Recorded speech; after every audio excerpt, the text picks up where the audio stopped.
প্রশ্ন উঠে আসছে যে তাহলে বাংলাদেশ হয়ে কেন তারা মিয়ানমারে যাচ্ছেন?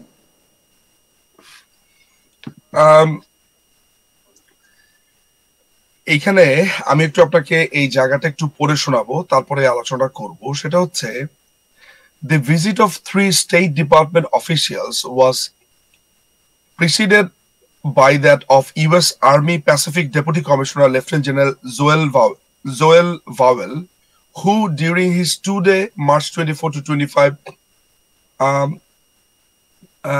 visit in Dhaka met General Zaman and Bangladesh Director General of Military Operation Brigadier General Alimul Amin when plans for the Bangladesh Army's assistance and cooperation in the Rakhine state were finalized.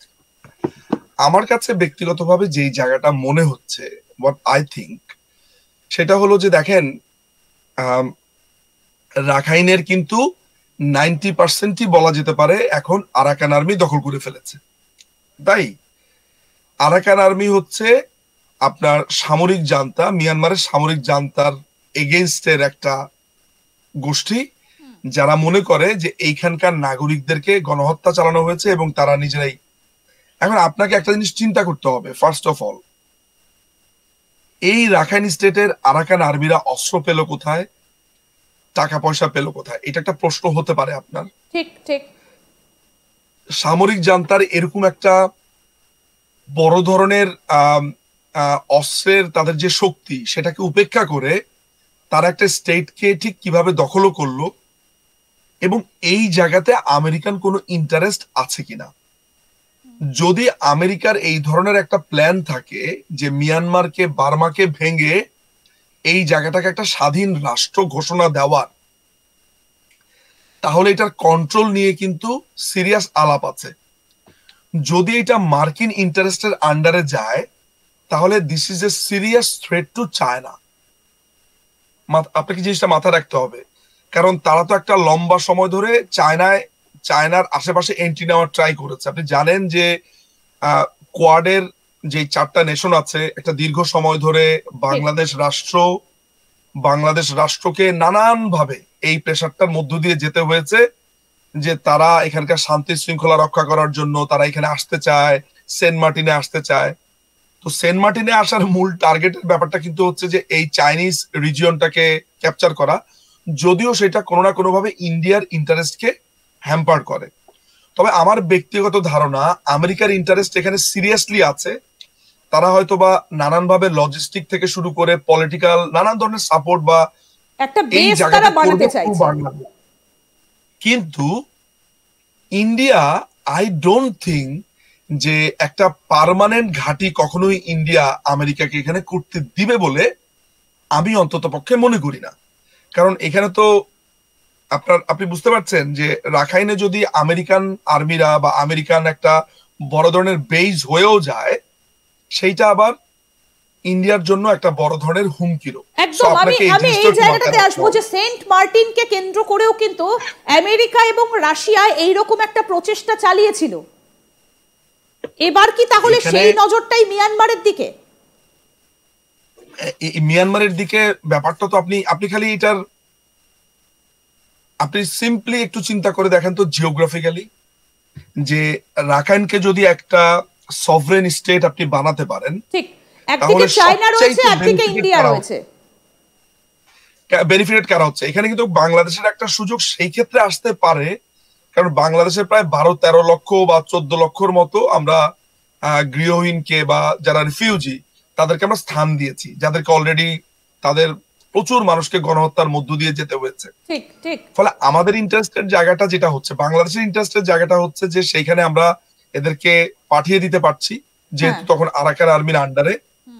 অন্যদিকে চায়নাকে একটা serious প্রেসারে আপনি রাখতে পারবেন, বিশেষ করে মায়ানমারের আশেপাশে যদি আপনি আপনার একটা পলিটিক্যাল এন্ড আপনার একটা সামরিক একটা অবস্থান গড়ে তুলতে পারেন। ঠিক ঠিক। নিযুত, আমি এই জায়গাটা একটু আপনার কাছে জানতে চাইবো, ভারতের কাছে কতটা থ্রেট, ভারত কতটা সামলাবে, তার জন্য ভারতের আধিকারিকরা রয়েছেন, কিন্তু বাংলাদেশ এটা কি করতে চাইছে? আপনি যেটা বলছেন যে বাংলাদেশের সুবিধা হবে, কয়েক লক্ষ রোহিঙ্গাকে তারা দেশে ফেরাতে পারবে, কিন্তু চীনের কাছে তো বাংলাদেশ বারবার ভিক্ষের ঝুলি নিয়ে বসে থাকছে।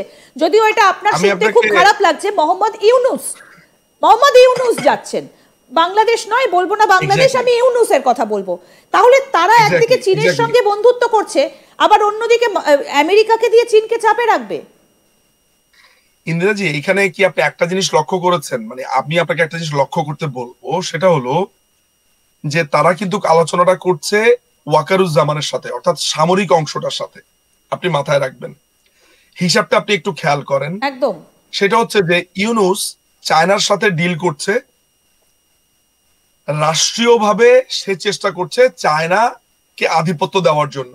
একদম। এই জন্য চায়নাতে গিয়ে সে যেটা করছে যে তোমরা এখানে আসো, তোমরা এখানে ইকোনমিক জোন করো, সাগর আমাদের, সাগরের গার্ডিয়ান আমরা, এখানে সেভেন সিস্টার্স ল্যান্ডলকড, এই কথাগুলো বলছে কিন্তু কি ইউনূসের তরফ থেকে বলা হচ্ছে। অন্যদিকে আমেরিকান যারা কর্তা ব্যক্তিরা, তারা কিন্তু এই ব্যাপারে ইউনূসের সাথে ডিল করছে না, তারা ডিল করছে সামরিক শক্তির সাথে ডিল করছে বাংলাদেশের। ঠিক। তাহলে আপনি একটা বিভাজন কি দেখতে পাচ্ছেন? এবং আমি কিন্তু একটা কথা বলছি, ওয়াকার এবং ইউনূসের কিন্তু দা কুমড়ো সম্পর্ক, এটা আপনি মাথায় রাখবেন, এবং বেশ ভয়ানক লেভেলের দা কুমড়ো সম্পর্ক। এবং আপনি এটাও শুনে থাকবেন যে ওদের যে শিশু উপদেষ্টা আছে এই ইলিগাল সরকারের, এই টোকাই সরকারের, আসিফ মাহমুদ সজীব ভুইয়া কিন্তু বলেছে যে ওয়াকারুজ্জামান কিন্তু বলেছে যে ইউনূসের বিরুদ্ধে মামলা আছে, ও কিভাবে প্রধান উপদেষ্টা হয় এটা আমি পছন্দ করছি না। হ্যাঁ, সে কিন্তু এটা চায়নি। সুতরাং এই ব্যাপারটা খুবই স্পষ্ট যে ওয়াকারুজ্জামানের একটা নিয়ন্ত্রণ, ইউনূস আরেকটা নিয়ন্ত্রণের মধ্য দিয়ে যেতে চাইছে। তার মানে এই ক্ল্যাশটা অত্যন্ত ক্লিয়ার। এখন ওয়াকারুজ্জামানের সাইডটাতে আমরা কাদেরকে দাঁড়াতে দেখছি, কারা কথা বলছে? আমরা ভারতকে দেখছি, আমরা আমেরিকাকে দেখছি। অন্যদিকে এই ইলিগাল ইউনূসের সাথে কিন্তু দাঁড়াতে দেখছি চায়না কথা বলছে, পাকিস্তান কথা বলছে। আপনি হেড টু হেড ক্ল্যাশের, এবং এই যে হেড টু হেড ক্ল্যাশটা, it will be very interesting to watch যে এরা কোথায় দেশটাকে নিয়ে যায়। অথচ মাননীয় প্রধানমন্ত্রী শেখ হাসিনা যখন ছিলেন তখন তিনি কি চমৎকার ভাবেই না সবকিছু ডিল করেছেন, কারোর সাথে শত্রুতা না, কোনো ধরনের মানে এমন কোনো পলিটিক্স না যে আপনার আশেপাশের নেইবারিং কান্ট্রি গুলো ক্ষতিগ্রস্ত হয় অন্য কারো। উনি সোজা কথা হচ্ছে যে উনি শান্তি এবং শৃঙ্খলায় সেখানে চেয়েছেন। অন্যদিকে আপনার এই কুটচালগুলো কিভাবে দিচ্ছে ইউনূস, চায়নাকে একটা কলোনি করতে বলছে, যেখানে তার মানে হচ্ছে যে এন্ড অফ দ্য ডেতে ওই মিয়ানমারের সামরিক জান্তা এদেরকে ইনভাইট করছে কোনো না কোনো ভাবে, কারণ মিয়ানমারের ইন্টারেস্টটাও সে দেখবে, কারণ চায়নার সাথে তো তাদের খুবই ক্লোজ লিঙ্ক এবং তাদেরই লোক। কিন্তু এই মুহূর্তে দাঁড়িয়ে মিয়ানমারের সঙ্গে কি চীনের সেই সম্পর্কটা রয়েছে?